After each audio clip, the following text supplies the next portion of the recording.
जैसे पापी को उसने बचाया। कैसा प्यार भरा देता जीवन नया, ऐसा यीशु मेरा।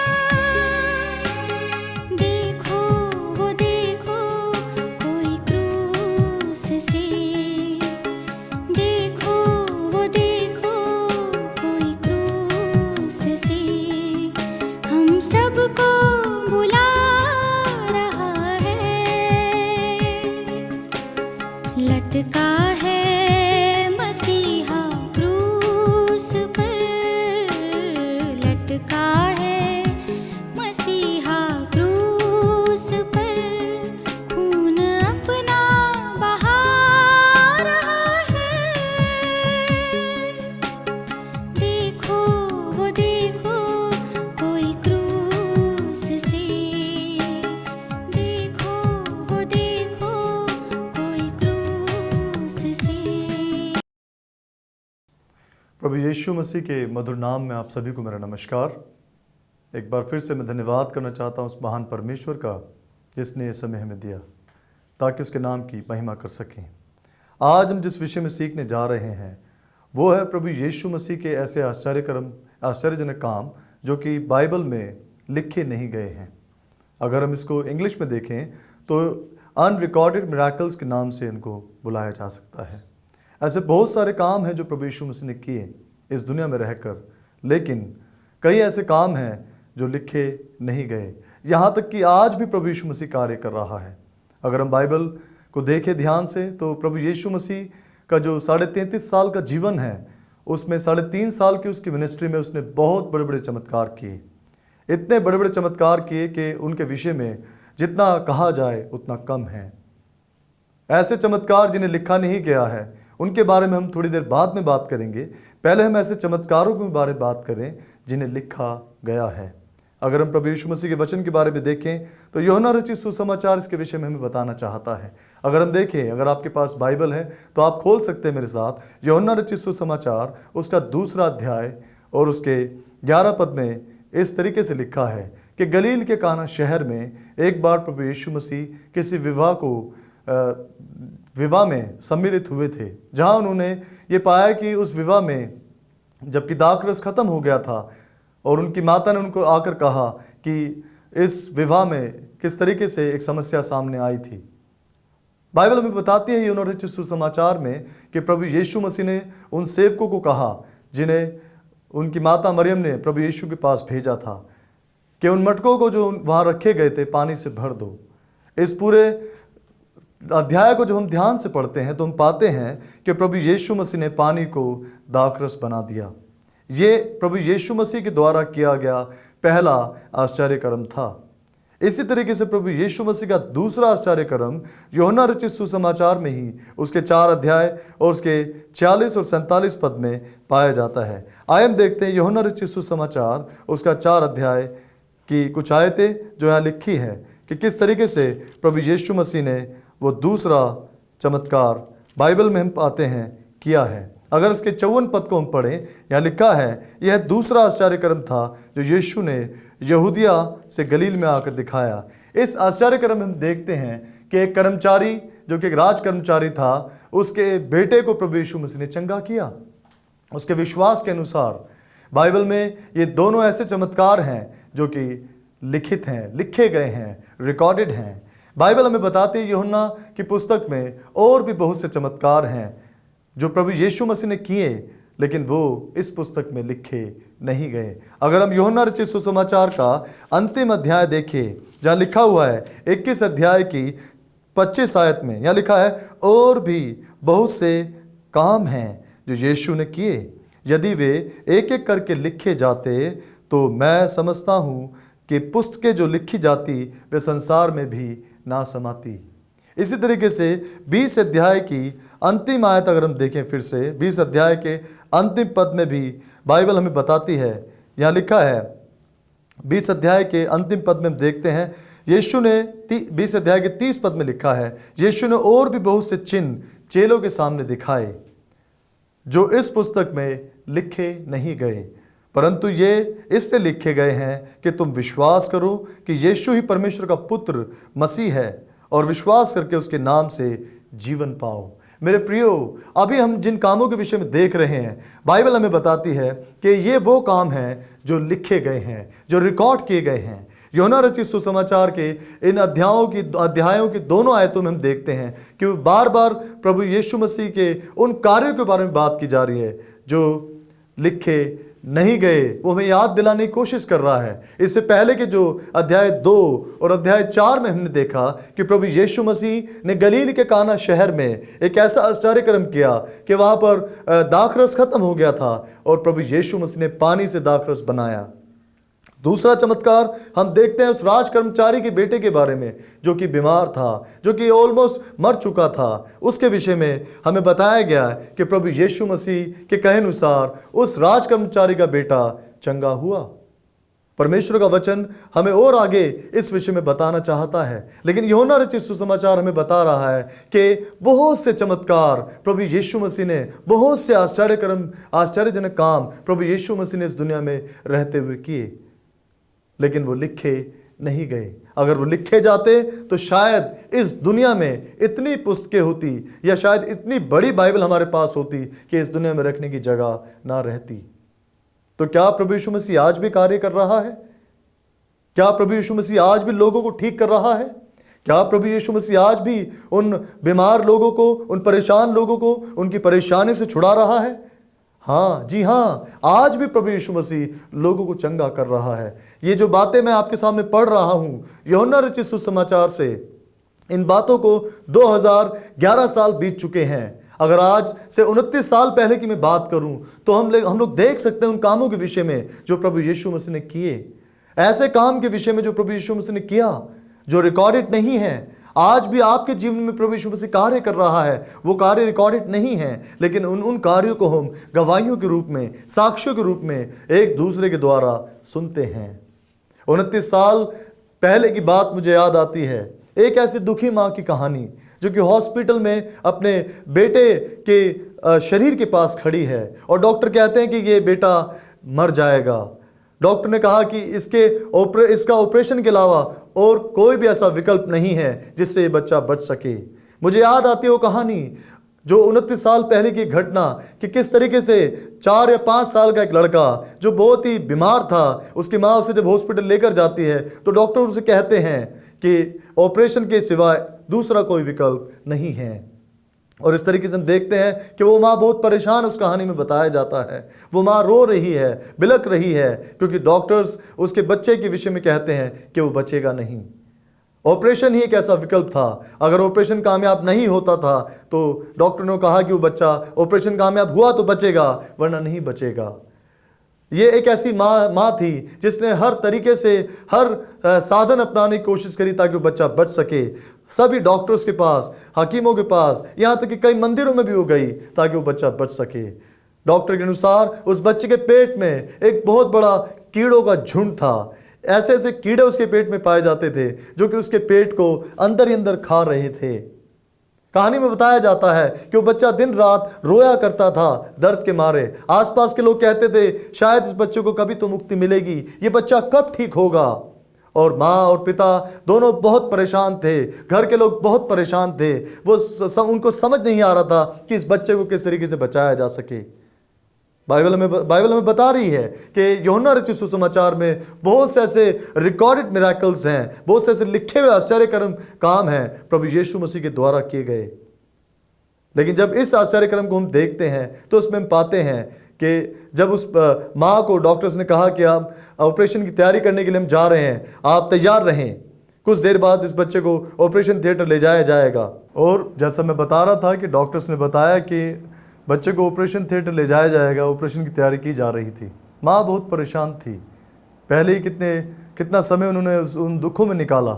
जैसे कि मैंने आपके साथ बांटा परमेश्वर के वचन में से यूहन्ना रचित सुसमाचार उसके 21 अध्याय के आखिरी पद में पाते हैं, 25 पद में हम ये पाते हैं, और भी बहुत से काम हैं जो यीशु ने किए, यदि वे एक एक करके लिखे जाते तो मैं समझता हूँ कि पुस्तकें जो लिखी जाती वे संसार में भी ना समाती।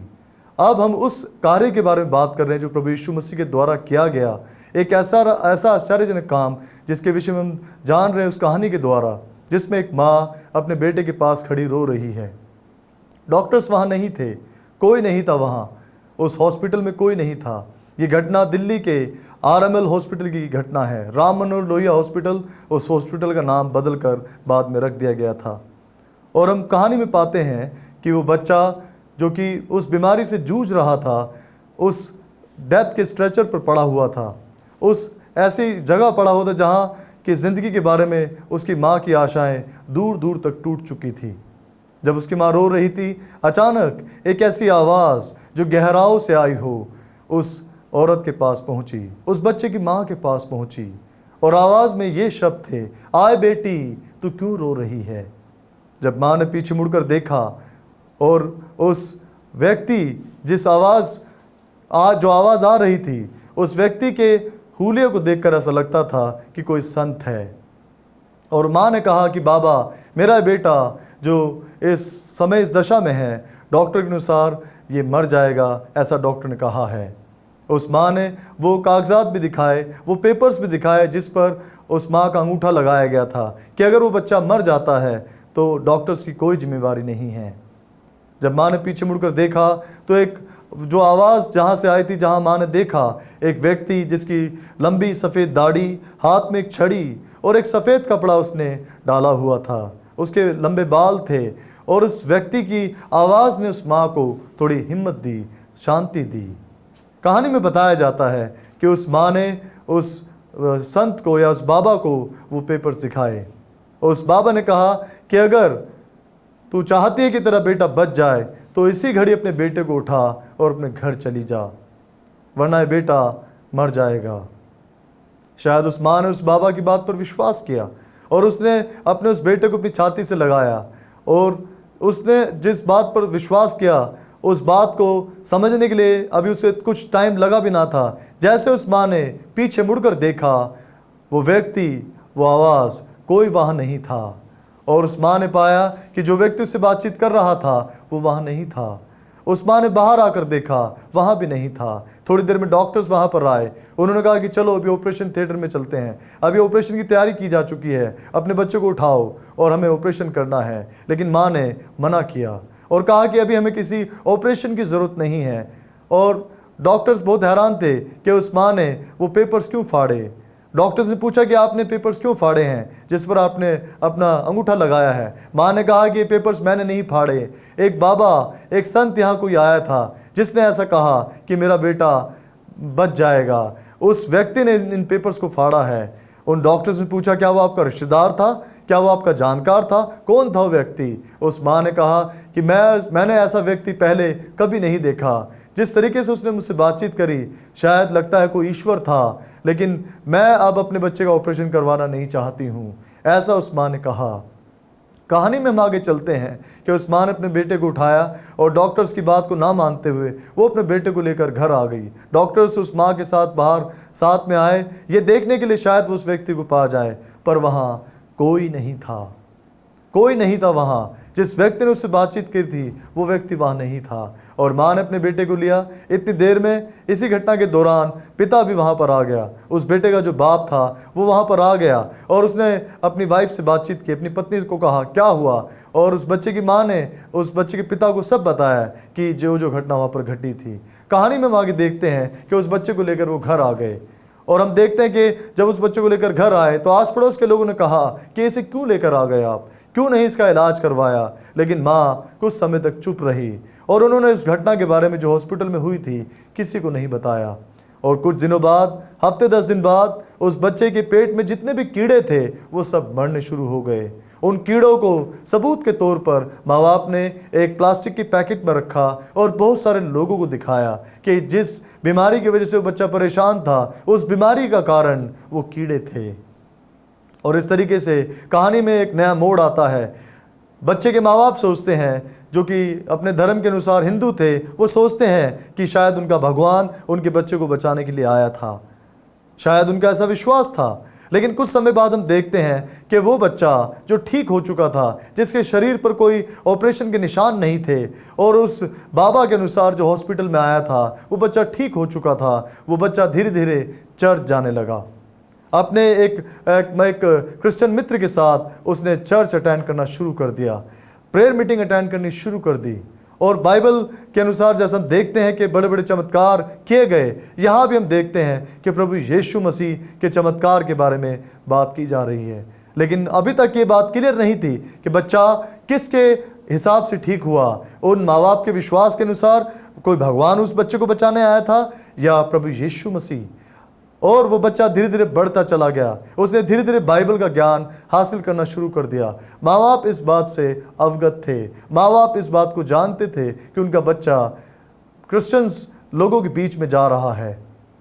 लेकिन एक दिन ऐसा आया जब उस बच्चे ने मूर्ति पूजा के बारे में सीखा, ये जाना कि मूर्ति पूजा पाप है। उस बच्चे ने सारी मूर्ति पूजा, हर चीज़ को छोड़ दिया, त्याग दिया, यहाँ तक कि वो प्रसाद भी नहीं खाता था। एक दिन ऐसा हुआ कि उसे किसी ने पूछा कि क्या आपके जीवन में कोई ऐसी घटना है, क्या आपके जीवन में कोई ऐसी गवाही है जो आप बता सकते हो कि आप प्रभु यीशु मसीह के विषय में क्यों जानना चाहते हो, या आप चर्च क्यों आते हो, आप बाइबल की बातों को क्यों सुनते हो, आप गीतों को पसंद क्यों करते हो, क्या ऐसी कोई घटना है आपके जीवन में? और वो बच्चा याद करने लगा अपने जीवन की किसी ऐसी घटना को जिसमें उसने पाया हो कि प्रभु यीशु मसीह की उपस्थिति उसके जीवन में थी कि नहीं। अचानक उसे एक दिन याद आया कि एक बार उसने एक बड़ी भीड़ को देखा अपने घर के पास एक पार्क में। और जब वो उस पार्क में गया तो उसने देखा कि लोग किसी व्यक्ति जो कि वहाँ पर आया हुआ था अमेरिका से, उसके द्वारा एक फिल्म चलाई जा रही थी, जिस फिल्म को देखने के लिए वहाँ पर भीड़ इकट्ठा थी। और जब वो वहाँ पहुँचा तो वो उस फिल्म का, उस मूवी का आखिरी सीन था, आखिरी दृश्य था, जिसमें उसने देखा कि एक गोरा सा आदमी है जिसके हाथ में लकड़ी का बहुत बड़ा जमा का निशान है, जिसे कि आज की भाषा में हम लोग क्रूस कहते हैं। उस बच्चे की जानकारी के अनुसार वो केवल एक जमा का निशान था। और वो बच्चा देखकर बड़ा हैरान हुआ, उसे मन में दुख हुआ। उसने लोगों को पूछा कि इस व्यक्ति को क्यों मारा जा रहा है, क्या वजह है, इसको क्यों सज़ा दी जा रही है। लेकिन कोई उसके इन सवालों का जवाब नहीं दे सका। उस समय उसे इंग्लिश भी नहीं आती थी। अगर वो उसे इंग्लिश आती होती तो शायद वो उस अमेरिकन से या उस गोरे व्यक्ति से पूछ सकता था कि इस व्यक्ति को क्यों मारा जा रहा है। उसे इस बात का अंदाज़ा नहीं था कि वो प्रभु यीशु मसीह था। एक आध व्यक्ति ने शायद उसको बताया होगा, किसी एक व्यक्ति ने ज़रूर उसको कहा था कि वो ईसाइयों का भगवान है। इतना ही उसकी जानकारी में था। और कहानी में आगे बताया गया कि उस बच्चे ने उस कहानी को याद करके कई बार सोचा था। एक दिन वो बच्चा अपने घर में था और उसकी माँ पड़ोस की कुछ औरतों के साथ उस घटना का वर्णन कर रही थी जो कि हॉस्पिटल में उस बच्चे के साथ घटी थी। कहानी में बताया गया, उसकी माँ बता रही थी पड़ोस की औरतों को कि एक बच्चे के द्वारा, उनके परिवार के किसी बच्चे की वजह से उन्होंने ईश्वर का दर्शन पाया है। लेकिन उसकी माँ इस बात को नहीं समझती थी कि वो ईश्वर कौन है, क्योंकि उसका बच्चा ठीक हो चुका था। और कहानी बताती है कि उस बच्चे ने इस पूरी कहानी को सुना। जब पड़ोस की औरतें चली गई तो उस बच्चे ने उस माँ को आकर पूछा, अपनी माँ को पूछा कि मम्मी मुझे बताओ कि वो बच्चा कौन सा है हमारे परिवार में जिसकी वजह से आपने ईश्वर का दर्शन पाया है। और माँ ने बताया कि बेटा वो बच्चा तू ही है, तू ही बीमार था, तेरी वजह से हमें बहुत सारे कष्ट उठाने पड़े तेरी बीमारी की वजह से। लेकिन एक दिन ऐसा आया कि ईश्वर स्वयं इस दुनिया में तुझे बचाने के लिए आ गया। उस हॉस्पिटल में आया जहाँ तू ऑलमोस्ट अपनी मृत्यु के समय को गिन रहा था।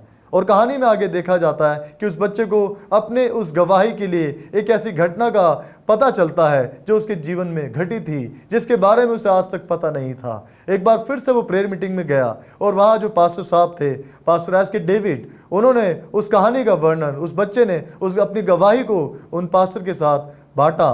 और उन पास्टर ने उनके लिए प्रार्थना करी और उन्हें बताया कि परमेश्वर आपके जीवन से कुछ चाहता है। इस तरीके से प्रभु यीशु मसीह की उपस्थिति उस बच्चे के जीवन में पाई जाती है।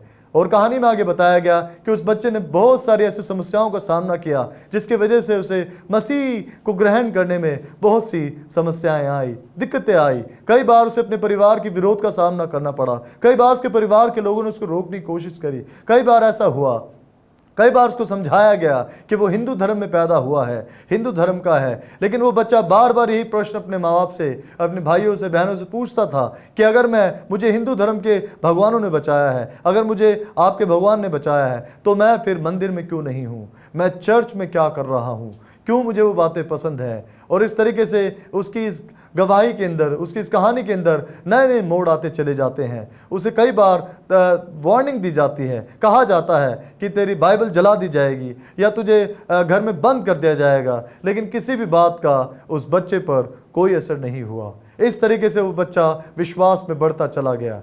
और हम देखते हैं कि वो बच्चा एक दिन परमेश्वर के वचन में बढ़ता बढ़ता बहुत दूर निकल गया। अपनी पढ़ाई ख़त्म करने के बाद वो जलंधर गया पंजाब सेमिनरी करने के लिए, और उसके बाद उसे मौका दिया गया कि वो सेमिनरी के बाद स्पाइसर जैसे कॉलेज में आकर पढ़ाई कर सके। क्या आप जानना चाहते हो बच्चा कौन है? क्या आप उसका एड्रेस जानना चाहते हैं? क्या आप चाहते हो उसका कॉन्टैक्ट नंबर क्या है? और इस कहानी में आगे देखते हैं कि उस बच्चे के जीवन में प्रभु यीशु मसीह ने, उस परमेश्वर ने बड़े बड़े काम किए और इस तरीके से उस बच्चे को चुना गया और परमेश्वर ने अपने कार्य के लिए उस बच्चे को चुना। हम कहानी में देखते हैं कि किस तरीके से ये वो ऐसा अलिखित कार्य है, अनरिकॉर्डेड कार्य है, आश्चर्यजनक काम है जो प्रभु यीशु मसीह के द्वारा उस बच्चे के जीवन में किया गया। ये तो बाइबल में नहीं लिखा। क्या लिखा है? नहीं लिखा। फिर ये कहाँ है? ये वो सच्ची घटना है जिसके विषय में मैं आपको बता रहा हूं। ये घटना मेरे खुद के जीवन की है। मैं ही वो बच्चा हूं जो हॉस्पिटल में बीमार था, उस बीमारी से लड़ रहा था। मेरे ही पेट के अंदर इतने सारे कीड़ों का समूह था, झुंड था जो मुझे अंदर से खा रहा था। मेरे माता पिता ने बहुत सी कोशिश करी कि मैं ठीक हो जाऊं, लेकिन नहीं हुआ। एक दिन प्रभु यीशु मसीह, जब मैं बेहोशी की हालत में था ऑलमोस्ट, प्रभु यीशु मसीह उस हॉस्पिटल में आ गया मुझे बचाने के लिए। आपके जीवन में भी बहुत से ऐसे कार्य हैं, आपके जीवन में भी बहुत सारे ऐसे काम प्रभु यीशु मसीह ने किए हैं जो कि रिकॉर्डेड इन बाइबल में रिकॉर्डेड नहीं है, यूहन्ना रचित सुसमाचार में रिकॉर्डेड नहीं है, लेकिन आप और मैं उन कार्यों को बता सकते हैं, लोगों को कह सकते हैं कि प्रभु यीशु मसीह ने हमारे जीवन में कितने महान कार्य किए हैं। मेरे भाइयों और बहनों, हम याद रखें प्रभु यीशु मसीह के आश्चर्य कर्म जो हमारे जीवन में हुए हैं। भले वो यहाँ रिकॉर्डेड नहीं है, लेकिन परमेश्वर की पुस्तक में जो आसमान में है। इस प्रकार हमने देखा कि प्रभु यीशु मसीह के द्वारा किए काम, रिकॉर्डेड अनरिकॉर्डेड मिरेकल्स के बारे में हम सीख रहे थे। अगर हम यूहन्ना उसका 3 अध्याय और उसके 16 पद में देखें, जो परमेश्वर के वचन में दर्ज है, इस प्रकार लिखा है, क्योंकि परमेश्वर ने जगत से ऐसा प्रेम रखा कि उसने अपना इकलौता पुत्र दे दिया, ताकि जो कोई इस पर विश्वास करे वो नष्ट ना हो वरन हमेशा का जीवन पाए। और यहाँ हम देखते हैं कि प्रभु यीशु मसीह अपने वचन में यूहन्ना के द्वारा हमें सिखा रहा है, हमें समझा रहा है कि उस पर विश्वास करने के लिए कोई ऐसी नेशनैलिटी, भाषा या किसी ऐसी बात की ज़रूरत नहीं है। परमेश्वर का बलिदान, प्रभु यीशु मसीह का बलिदान, परमेश्वर के बेटे का बलिदान सबके लिए है, ना किसी जाति ना किसी भाषा के लिए। वो सबको प्रेम करता है और सबको अपने पास बुलाता है, जैसा कि मत्ती 11:28-29 में लिखा है कि आए सब बोझ से दबे लोगों मेरे पास आओ। इस समय वो आपको भी बुला रहा है अपने पास, जैसे उसने मुझे बुलाया, हॉस्पिटल में से मुझे उठाया, मैं जो लगभग ख़त्म हो चुका था, उसने मुझे चुना, चंगाई दी, मुझे ठीक किया और फिर मुझे स्पाइसर कॉलेज आने का मौका मिला। 2000 अगस्त 22 को मैं स्पाइसर कॉलेज में आया था सेमिनरी करने के लिए। मैंने सीखा परमेश्वर के वचन से और ये जान लिया कि वाकई वो मेरे जीवन से कुछ चाहता है। यूहन्ना रचित सुसमाचार 3:16 के मुताबिक परमेश्वर सबके जीवन से कुछ न कुछ चाहता है। वो आपको बुला रहा है, आए बोझ से दबे लोगों मेरे पास आ जाओ। आप जहाँ भी हैं, जैसे भी हैं, जिस भी हालत में हैं, परमेश्वर का बेटा प्रभु यीशु मसीह आपसे प्यार करता है, वो बुला रहा है। आइए हम प्रार्थना करें और इन वचनों के लिए परमेश्वर से आशीष मांगे। रहमतों के बानी जीवते परमेश्वर, हम तेरा धन्यवाद करते हैं तेरे बेटे प्रभु यीशु मसीह के महान बलिदान के लिए कि तूने इस दुनिया में उसे हमारे लिए भेजा। जितने भी लोगों ने आज तेरे वचन को सुना है वो आशीष पा सके, अपने आप को तुझे समर्पित कर सके। तेरे नाम को महिमा देते हैं। ये प्रार्थना प्रभु यीशु मसीह के नाम से मांगते हैं, आमीन।